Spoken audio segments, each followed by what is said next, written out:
बारामती येथे मागील महिन्याच्या 28 तारखेला घडलेल्या विमान दुर्घटनेनंतर राज्याच्या राजकारणात खळबळ उडाली आहे।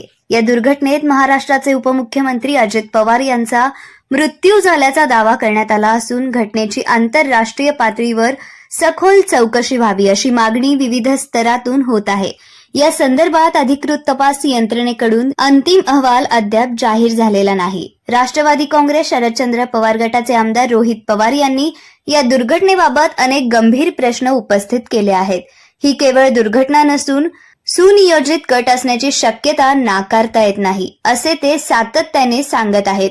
उपमुख्यमंत्र्यांच्या मृत्यूची पारदर्शक आणि निष्पक्ष चौकशी झाली पाहिजे।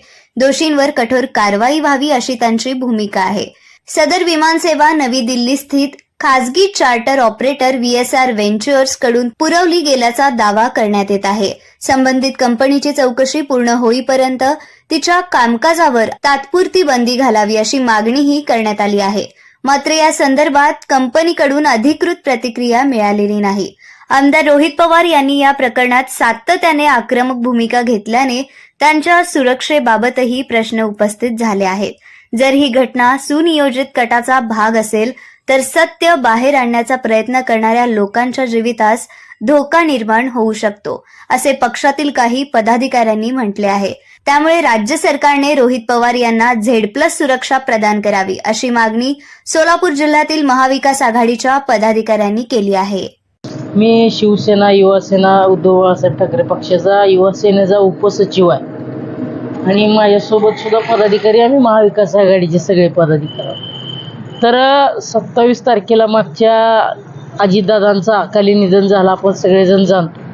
त्या निधनानंतर आमच्या महाविकास आघाडीचे आमदार असलेले आदरणीय रोहितदादा पवार यांनी अनेक शंका कुशंका व ठोस पुरावे या ठिकाणी लोकांसमोर मांडलेल्या 2-3 पत्रकार परिषदेच्या माध्यमातून त्यांनी कशा कशा पद्धतीनं काही गोष्टींमध्ये शंका उपस्थित होतात याचे जवळजवळ पुरावेच त्यांनी दाखवून दिले। त्याच्यामुळं महाराष्ट्रातील आता तमाम जनतेमध्ये, प्रत्येकामध्ये, महाराष्ट्रातल्या जनतेमध्ये अजितदादांचा अपघात होता का हा घातपात होता ही शंका 100% आणि अगदी खात्रीलायक उपस्थित झालेली आहे। त्याच्यामुळं खऱ्या अर्थानं एक महिना उलटत आला तरी देखील सरकार कुठलंही पाऊल उचलायला तयार नाही। शासन हे म्हणून यंत्रणा जी आहे, गृह विभाग जो आहे, तो अजितदादांच्या या निधनाची आणि मृत्यूची सखोल चौकशी का करत नाही? एखाद्या आंतरराष्ट्रीय एजन्सी त्या कामी लावावी। तसेच जी VSR कंपनी ज्यामध्ये विमान प्रवास करून अजितदादांचं निधन झालं त्या कंपनीवर अद्याप काय निवेदन दिलं, काय सोबतच हीच मागणी केली की आंतरराष्ट्रीय त्या ठिकाणी चौकशी झाली पाहिजे, VSR कंपनीवर बंदी आली पाहिजे। आणि रोहितदादा पवार हे जे वारंवार सातत्यानं ही जी मागणी करतायत आणि त्यांनी जनतेमध्ये खऱ्या अर्थानं जाऊन लोकांना त्या ठिकाणी प्रामाणिकपणानं जे खरं आहे ते दाखवण्याचा प्रयत्न करतायत। उद्या त्यांच्याही देखील जीविताला धोका निर्माण होऊ शकतो, कारण ही मोठी महाशक्ती मला वाटतं या कामी यंत्रणेला लागलेली आणि ते अशा एखाद्याचं जीवित हानी करायला सुद्धा मागे पुढे न पाहणारे क्रूर निर्दयी राजकारणी महाराष्ट्रामध्ये देशामध्ये तयार झालेले आहेत। आणि अशा वेळी आता त्यांना Z+ सुरक्षा मिळणं गरजेचं आहे। आणि महाविकास आघाडीचा एक प्रतिनिधी म्हणून आम्ही सगळ्यांनी मागणी केलेली आहे की रोहितदादा पवार आमदार जे आहेत त्यांना Z+ सुरक्षा तातडीनं अगदी त्वरित दिली जावी आणि त्याच्या माध्यमातून त्यांना संपूर्णपणे इथून पुढच्या काळामध्ये प्रश्न उपस्थित करण्यास, शंकांचं निरसन करून देण्यास सरकारनं जबाबदारी घेतली पाहिजे। राष्ट्रवादी काँग्रेस पार्टीचे राष्ट्रीय अध्यक्ष अजितदादा पवार यांचं मागील 28 तारखेला विमान दुर्घटनेत मृत्यू झाला। त्याबद्दल महाराष्ट्रातील तमाम जनतेला खूप काही शंका आहेत त्या मृत्यूबद्दल।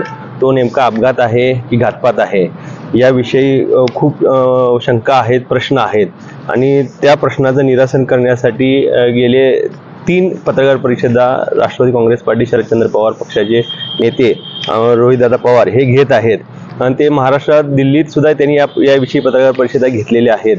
आणि त्या संदर्भामध्ये आम्हाला एक आता अशी शंका निर्माण होती आहे की बाबा जर तो घातपात असेल तर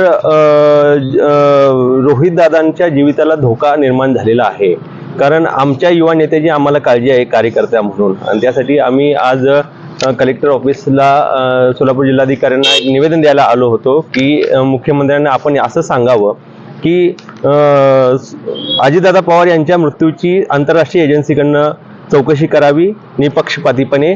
दुसरी गोष्ट अशी आहे की VSR कंपनी, जी कंपनी ती विमानाची, त्या विमानाच्या निष्काळजीपणामुळं तो अपघात झाला किंवा घातपात झाला, त्याच्यावर त्वरित बंदी घालावी. आणि तिसरी सगळ्यात महत्त्वाची गोष्ट अशी आहे की रोहितदादा पवार यांच्या जीविताला धोका निर्माण झाल्यामुळे त्यांना त्वरित शासनाने झेडपला सुरक्षा द्यावी, की जेणेकरून महाराष्ट्रामध्ये त्यांना आवाज उठवताना कोणताही त्रास झाला नाही पाहिजे. भाजपचे जे मंत्री आहेत, जयकुमार गोरे असतील किंवा विखे पाटील असतील, ते रोहित पवार टीका करतायत होते या पत्रकार परिषदेत, काय सांगा? खरंच मला त्या संदर्भात एक दुर्दैवी वाटतंय की महाराष्ट्राचा नागरिक म्हणून की रोहितदादा पवार यांनी कोणाचंही नाव घेतलेलं नाही. त्यांनी ज्या शंका उपस्थित केल्यात, ती साखळी त्यांनी जी दाखवलेली आहे ती सामान्य नागरिकांना सुद्धा पटत आहेत. परंतु जो घात झालेला आहे अजितदादांचा, त्याविषयी त्यांच्या सरकारमधील लोक उलट तो लवकर त्या प्रकरणाची चौकशी करून म्हणजे लोकांच्या मनातील शंका दूर करायला हवी. परंतु ते न करता मला असं कुठेतरी आता जाणवतंय की ज्यांनी घात केलाय त्यांची वकिली तर हे भाजपचे नेते करत नाहीत ना. हा सगळ्यात मोठा प्रश्न माझ्यासारख्या सामान्य कार्यकर्त्याला मनात निर्माण झालेला आहे.